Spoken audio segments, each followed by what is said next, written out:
Vous suivez Le Monde aujourd'hui, un programme de VOA Afrique, place au magazine. Le gouvernement de la RDC encourage des investisseurs étrangers et la diaspora congolaise à investir sur son sol. À cet effet, il vient de mettre sur pied un fonds de garantie pour l'entrepreneuriat. L'un des responsables de cette structure a parlé des conditions d'éligibilité et du processus d'obtention de ce fonds. Il a répondu aux questions d'Antoine Roger Bolamba.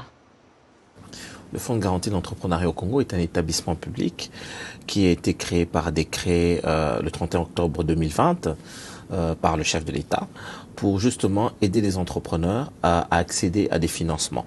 Et dans notre mission, nous devons étudier des business plans, des projets soumis par les entrepreneurs pour faciliter leur accès à des financements. Combien de cas avez-vous déjà reçus depuis que vous avez commencé et quelle est la situation? Pouvez-vous nous décrire la situation générale? Nous avons reçu beaucoup de cas, déjà de nombreux cas, plus de 2000 cas déjà que nous avons reçus en soumission. Nous en avons accompagné quelques-uns sur à peu près plus de 15 provinces en République démocratique du Congo. Comme vous savez, la RDC a 26 provinces. Nous avons accompagné certains entrepreneurs. C'est très difficile parce que nous venons de mettre sur pied cet établissement il n'y a que 2-3 ans ici que nous travaillons. Et nous sommes encore en train de pouvoir accompagner. Il y a aussi beaucoup de pédagogie qu'on doit faire pour que ces entrepreneurs puissent être à même de d'abord soumettre des projets innovants, rentables, des bons projets qu'on peut étudier et aussi les envoyer vers la voie bancable pour qu'ils puissent être accompagnés financièrement. Et quels sont vos critères d'éligibilité?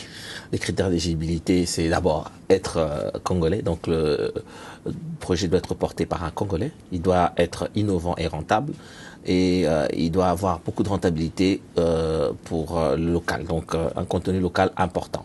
Ça veut dire que par exemple nous n'accompagnons pas des projets de commerce des marchandises importées. On veut promouvoir la valeur locale, l'entrepreneuriat local, la transformation locale, tout ce qui se fait localement en République démocratique. Yes, mais quelle est la procédure? Quelles sont les différentes étapes dans ce processus pour bénéficier de vos services? Justement, il faudrait soumettre un business plan.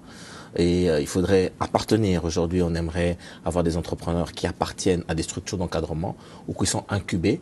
Donc, ça veut dire qu'ils ils ont déjà été formés par rapport à l'entrepreneuriat, par rapport à leur secteur d'activité. Ils se sont améliorés. Et aussi que ce soit des entrepreneurs qui soient formalisés. Donc, ils ont tous les documents pour exercer leur activité aisément.